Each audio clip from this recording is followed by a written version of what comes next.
Happy Halloween and welcome to Nocturnal Echoes. I'm your host, Bastion Crow.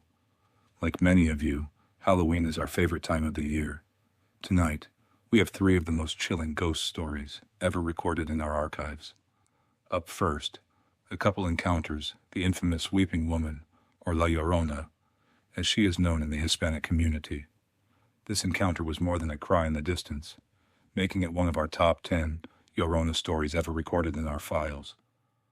Second, another Nocturnal Echoes team favorite. A couple rushes to help someone they believe to be hurt, only to find out they've welcomed an unwanted guest into their home. We may have shared this one before, but it's such a good story that we had to include it in our Halloween episode. And finally, for our monthly special, parents watching their kids and a group of friends realize there is an extra trick-or-treater in the group no one can account for. This one is pulled from our older archives and perfect for Halloween.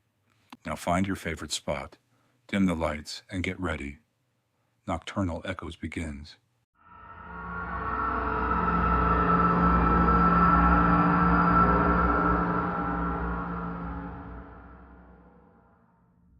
It was one of those nights that begged for quiet. The town had gone still. Most lights were already out, and the streets gave way to the soft hum of insects hidden in the dark. Michael and Elena had decided to go for a late walk, something they often did when the weight of the day hadn't yet lifted off their shoulders. The night was warm but not oppressive. A thin crescent moon hung low, spreading just enough silver to outline the shapes of trees and rooftops. Their path wound lazily toward a stream at the edge of town, a place Elena loved for its solitude. The couple walked hand in hand, their shoes brushing softly against gravel. Neither spoke much. Their silence wasn't awkward. It was the comfortable kind that grows between people who know each other well. The only sound that cut through was the steady trickle of water once they neared the stream. "Peaceful out here," Michael said finally, his voice barely louder than the crickets. Elena smiled faintly.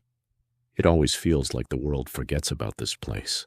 No traffic, no houses, just the water and us." They stepped off the road and followed a worn trail closer to the stream, where willows hung low enough to brush their shoulders. The moonlight danced on the surface of the water, silver ripples moving lazily downstream. For a long moment it was exactly as Elena promised, quiet, calm, untouched. But then, a violent splash shattered the stillness. Michael stopped dead, his head whipping toward the sound. The water had erupted as though someone had fallen in. Heavy, desperate thrashing carried on the current. "Did you hear that?" he asked. "Of course I did," Elena whispered. Her eyes darted toward the dark patch of water where the noise had come from. Without thinking, Michael jogged forward, pulling Elena with him. Someone might have slipped in. The couple hurried down the bank, their shoes slipping against loose dirt. The water swirled and churned just ahead, the splashes jagged and frantic, like a person fighting to break free of the current. "Hello," Michael called out, breathless. "Hey, do you need help?" But as they reached the spot, the water calmed in an instant. Not a single ripple remained except the ordinary trickle of the stream. Nothing. No figure, no bubbles, no evidence anyone had ever been there. Elena's grip tightened on his arm. "There's no one." Michael frowned, scanning the bank, the shadows and the water itself. His chest rose and fell as if bracing for another sound. "We both heard it," he said firmly. They lingered, searching, but the silence pressed heavy again, almost heavier than before, just when Michael turned to Elena, ready to suggest heading back. Another splash exploded, this time further downstream. Michael's head jerked up. "There." He pointed and immediately took off running along the narrow trail beside the water. Elena followed, her breath sharp and quick. Again the sounds came, violent, chaotic thrashing, like someone's head breaking the surface and plunging under again. Branches whipped their arms as they sprinted through the low growth, desperate to keep up with the sound. But when they reached the bend in the stream, the noise vanished. The water gleamed still and innocent in the moonlight. Not a sign of struggle remained. Michael turned in a slow circle, his breath ragged. "This doesn't make sense. It sounded like someone drowning. Elena swallowed hard, her voice shaky. "Michael, I don't think it was a person." Before he could respond, a new sound drifted toward them. A sob. Faint, drawn out, carried by the current itself. Elena froze, her face paling. The sound was unmistakable. A woman crying, her voice low and filled with anguish. Michael's heart thudded in his chest as his eyes tracked the stream ahead. The water curved gently to the left, the moonlight spilling across the bend. And there, kneeling in the silver glow, was a figure. A woman. She was dressed in white, her gown long and damp, clinging to the ground around her knees. Her hair hung black and dripping, hiding most of her face as she cradled it in her hands. Her shoulders shook with every sob. Michael froze mid-step. The sight rooted him where he stood, his breath locked in his throat. Elena gripped his wrist tightly, nails digging into his skin. The woman lifted her head suddenly. Her hair fell back just enough to reveal hollow eyes glinting in the moonlight. Her mouth opened wide and a scream tore through the air, high, jagged, and full of sorrow. The words, though, were unfamiliar. They rushed from her throat in a language Michael couldn't place, strained and urgent. The sound rattled through him like glass breaking. He clutched Elena's hand and asked in a low whisper, What did she say?" Elena didn't answer. She was trembling. Then, without warning, the scream came again. But this time it wasn't across the bend. It was right next to them. The voice split the air at their ears, as though the woman stood inches away. Michael felt his chest collapse inward from the force of it. Elena cried out, stumbling backward, her hands over her face. They didn't wait. Michael yanked her arm and the two of them ran. They tore down the trail, branches lashing at their clothes, dirt sliding beneath their shoes. The stream roared beside them, though the water itself remained quiet, deceptively calm. Neither dared look back. The sobbing seemed to follow them, weaving between the trees, catching up, always close enough to keep their panic alive. When they finally reached the main road, both collapsed against a lamppost, gasping for air. The sobs had stopped. The night had returned to its deceptive quiet. Michael bent forward, hands braced on his knees, trying to slow his breathing. What the hell was that? Elena pressed her hand to her chest, her face pale beneath the streetlight. For a long moment she didn't answer. When she finally lifted her eyes to meet his, they glistened with fear. "You didn't recognize her," she whispered. Michael blinked, shaking his head. Recognize who? Her voice lowered further, almost a whisper meant for the night itself. La Llorona. Michael frowned, confused. Who? The weeping woman, Elena said, her words tight and deliberate. It's an old legend. They say she drowned her children in a fit of rage, and when she realized what she'd done, she killed herself. Her spirit was cursed to wander rivers and streams forever, searching and crying for the children she lost. Michael shivered, his mouth dry. The image of the kneeling woman in white replayed in his head, her scream splitting the air. That's just a story, though. Elena shook her head slowly. The words you didn't understand. That was Spanish. She was screaming for her children, asking where they are. The silence that followed was suffocating. Michael stared at her, trying to reason it away, to find some shred of logic.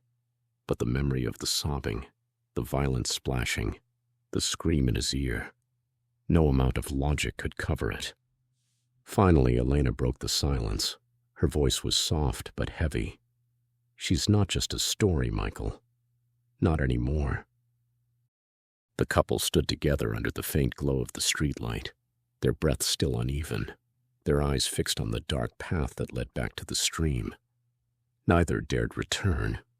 The sobbing woman remained there, her grief tied to the water, waiting for the next soul to wander too close. And though the night grew quiet again, the memory of her scream lingered. Once you've heard the cry of La Llorona, they say, you never forget it.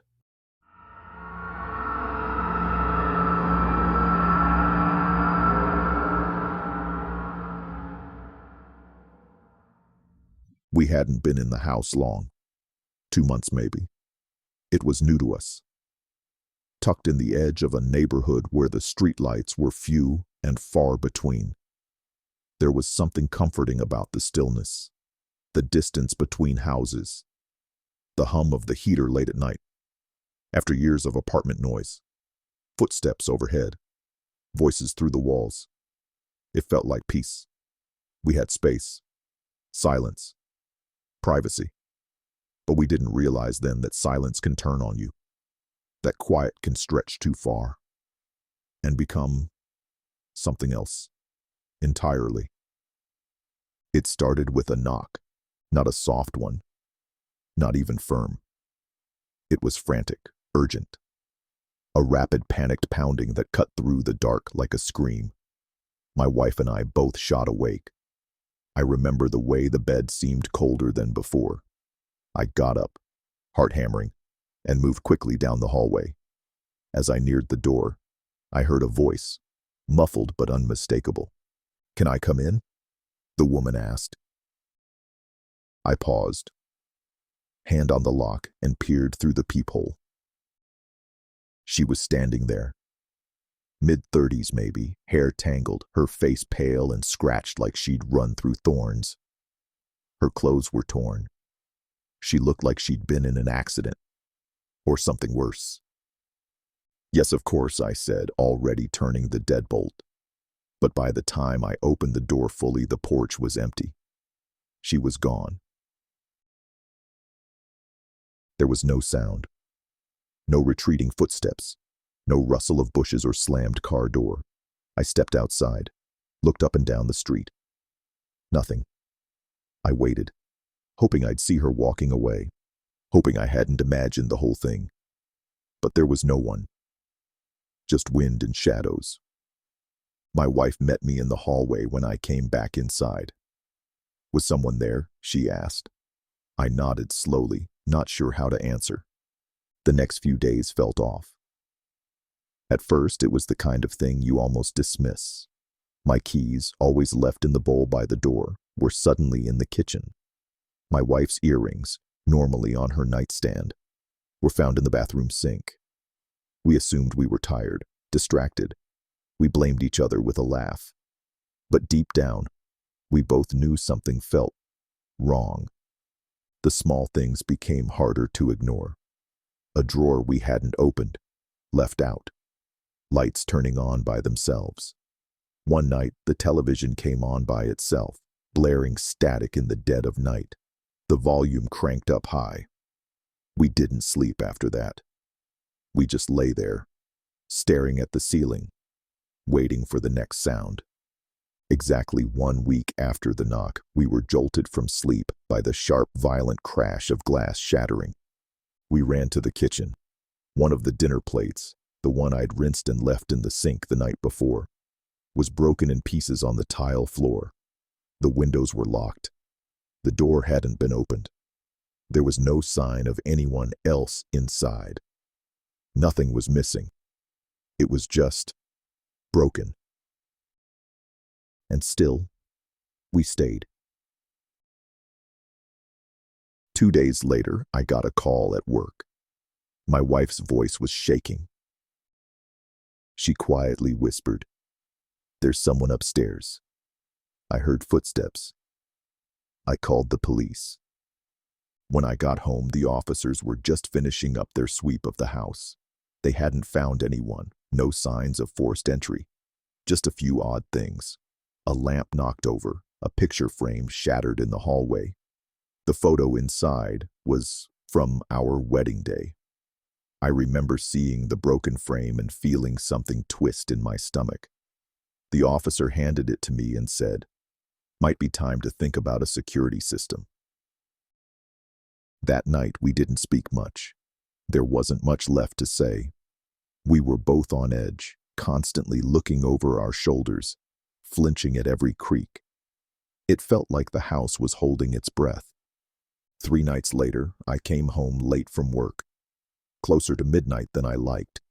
The house was dark and quiet. Upstairs, I saw the bedroom light was off. My wife was already in bed, curled on her side, the blanket pulled up to her shoulders. I smiled, relieved she'd finally gotten some sleep, and gently slipped in next to her, careful not to disturb her. Maybe 10 minutes passed. Then I heard it, the front door opening, then the click of it closing again. A light turned on downstairs. I sat up, frozen. My first thought wasn't fear, it was confusion. If my wife was here, then who just came in? I looked at her, still turned away, still beneath the covers. I got up and crept down the stairs. And there stood my wife, just inside the front door, holding a bag of fast food. She blinked at me, surprised. "What are you doing up?" she asked. I didn't answer. I ran upstairs. The bedroom was empty. On her side of the bed, the blanket was tucked, undisturbed. No impression where someone had been lying. She hadn't been here at all. We moved out 4 days later. We found a new place, smaller, closer to people. We wanted noise, neighbors, dogs barking, kids playing in the yard, anything but silence. The first few weeks were calm. We slept. We laughed. We started to feel like ourselves again. Then, it happened. A knock at the door. Frantic. Desperate. We froze. Then came the voice. "Can I come in?" We both stared at the door. I stepped closer and looked through the peephole. It was her. Same torn clothes, same scratches, same vacant expression. She hadn't changed at all. But I didn't open the door this time. I pressed my palm against it. Hard. Held it shut like it might fly open on its own. My wife, trembling beside me, raised her voice and shouted, "You are not welcome here." We waited. Nothing. We ran to the side window, the one that gave us a view of the driveway. She wasn't on the porch anymore, but then my wife gasped and pointed. The woman was at the very end of the driveway, standing perfectly still. She didn't look injured anymore. In the faint light, her silhouette looked almost calm, like she was smiling. We couldn't see clearly, but that was the feeling. Something about her posture, the angle of her head.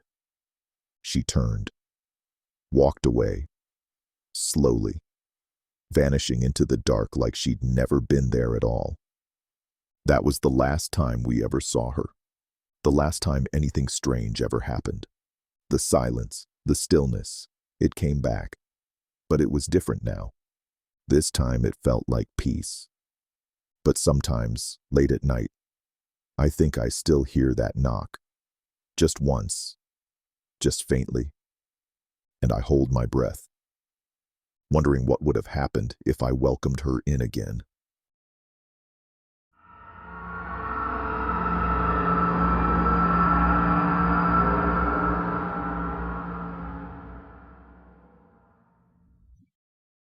Halloween in the mid-1900s was still a modest affair. It wasn't yet the raucous celebration it would one day become, but in small towns across America, children had begun to dress in masks and costumes, roaming the streets for sweets or mischief. The night air was often filled with the smell of chimney smoke, damp leaves, and the muffled laughter of children running from porch to porch with their flashlights. On one such night in the year 1952, Thomas and Margaret gathered their 2 children, Clara and Henry, for an evening of Halloween fun. They lived on the edge of town, and this year they decided to join a few friends, neighbors and cousins who had planned to take their own children out. In all, there were nearly a dozen little ones, their costumes ranging from witches with crude black hats to farmhands with painted-on mustaches. Each child carried a small bag or pail, eager to see what sweets or coins might be given at the doors. Thomas and Margaret fell into step with the group as the children darted from one house to another. Laughter drifted through the crisp autumn night, mingling with the rustle of corn stalks tied to fences and the faint creak of rocking chairs on porches. Thomas held Margaret's hand as they trailed behind the children, sharing warm conversation with the other parents. It was about 20 minutes into the evening when Thomas first noticed the child in the ghost costume. The outfit was simple, little more than a sheet, frayed and uneven, with holes cut out for eyes. Unlike the other children's costumes, which had been decorated with ribbons or patches of fabric, this one was plain, even careless. The sheet dragged at the ground, snagging leaves and dirt as the child shuffled silently after the group. Thomas frowned, glancing at Margaret. "Did one of the Cartwright boys come along?" he asked under his breath. Margaret shook her head. "No, both the Cartwrights stayed home sick. I thought that was what Mrs. Cartwright said." The child made no effort to keep up with the others. He didn't run or shout for treats, but somehow, each time the group moved on to the next house, the little ghost was there again, standing apart at the edge of the lamplight watching. Margaret noticed it too. "Poor dear," she murmured, softening. "Perhaps he was too shy to join at first. Maybe one of the neighbor's children. We oughtn't call him out for that costume. He may feel bad enough already."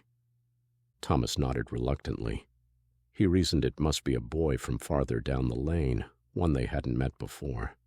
To press the matter would be unkind. After all, the child seemed quiet and harmless, if a little odd. The night carried on. The group of children grew rowdier, their bags filling with small candies, apples, and the occasional coin. Laughter rang out against the dark, and the parents chatted, lanterns swaying as they walked. But always Thomas and Margaret felt the presence of the ghost boy. He never approached the doorsteps, never held out a bag for sweets. He only hovered near the last child in the line, silent, head bowed, the ragged sheet shifting faintly with each breeze. When they reached the house of old Mr. Harlan, a widower who always set out a plate of ginger biscuits, Thomas decided to pay closer attention. He counted the children as they ran ahead, their costumes flapping. There were 10 in all, 10 who had left his side. Yet as he turned his head, he saw 11 shapes moving toward the porch. The ghost child stood in their midst, utterly still. No one else seemed to notice. The other children chattered and pressed in close, taking biscuits from Mr. Harlan's shaking hand. The old man smiled, a jack-o'-lantern glowing dimly behind him. His tired eyes swept the group, then faltered. For just a heartbeat, his gaze fixed on the ghost boy. His hand trembled, and he crossed himself quickly before retreating into the house without a word. Thomas's skin prickled. He told himself he was imagining things, but Margaret, catching the moment too, leaned close. "Did you see?" He saw it. Her voice was a whisper, but sharp with unease. They pressed on, following the group. The town streets grew darker as lights went out one by one in windows. The children didn't mind. Some of the older ones carried their own small flashlights. Laughter still rose from them, but it came in bursts, shorter now as the night deepened. And the ghost boy, always there. At one house, when a woman bent to drop candy into Clara's bag, Margaret noticed her hand pause in the air. Her eyes darted past Clara, fixing on something behind. She said nothing, but her smile faltered. Her hand trembled as she dropped the sweet and quickly shut the door. Margaret's unease grew into dread. She wanted to ask the other parents if they saw him too, but the words caught in her throat. She feared what it might mean if they did not. The children began to tire. Some of the smaller ones yawned, dragging their feet. The adults called an end to the night, herding everyone back toward the crossroads where they would part ways. It was then that Thomas and Margaret realized the ghost boy had followed them all the way from the edge of town. The children were gathered close now, comparing their spoils under dim flashlights. One by one, parents called their children to their sides. Clara and Henry came running to their mother and father, faces flushed with joy. Margaret kissed their foreheads, her hands trembling as she held them. And just beyond the circle of light, the ghost child stood, motionless, faceless in his ragged sheet. This time, Thomas could not stop himself. He stepped forward, voice tight. "Whose boy is that?" Silence fell. The other parents turned, brows furrowed. "What boy?" one of them asked. Thomas pointed. "The one in the ghost costume. He's been with us all night." Confused murmurs rippled through the group. The children glanced at one another, shaking their heads. None claimed him. Margaret clutched her children closer. "Then who has he been with?" she whispered. The flashlights flickered, the night air turning colder. The ghost boy shifted then, for the first time raising one pale hand from beneath the sheet. His arm trembled as he pointed, not at any of the other children, but directly at Thomas. The breath left his lungs. Before anyone could speak, the flashlights nearest the boy guttered out, plunging half the group in shadow. When the light sputtered back to life, the ghost was gone. Only the trampled leaves remained where he had stood. The family stood in stunned silence, the children pressed close to their parents, wide-eyed. No one spoke of it again that night. Each family went their separate way, their flashlights held high, steps quickened by something none dared name. But Thomas could not forget. In the days that followed, he asked quietly around town, searching for word of a boy who might have joined them that night. He found nothing. No family missing a child, no neighbors who claimed to have sent theirs along. It wasn't until a week later, when he stopped at the churchyard on an errand, that he saw it. A fresh grave set beneath the oldest oak, the soil still unsettled. The headstone was simple, the name only half carved, unfinished by a mason who must have been called away in haste. But what caught Thomas's eye was the scrap of white cloth caught on the stone, fluttering faintly in the wind. The edge of a frayed sheet. He stood there for a long while, staring. He thought of the boy's silent presence, of the way no one had claimed him, and of the trembling hand that had pointed at him in the darkness. When he finally turned to leave, Thomas could not shake the sense that somewhere just beyond sight, the boy was still following. And every Halloween after, as the children dressed in their costumes and the town streets filled with laughter, Thomas felt it again, that same quiet presence at his back, a ghost in a poorly made costume, a presence that was never accounted for.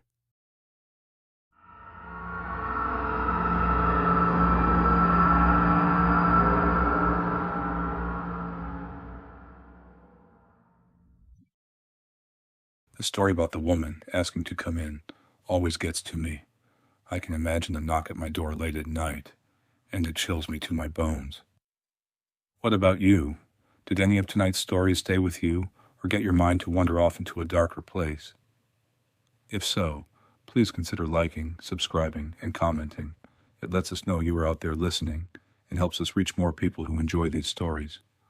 Until next time, keep the lights low and your eyes open.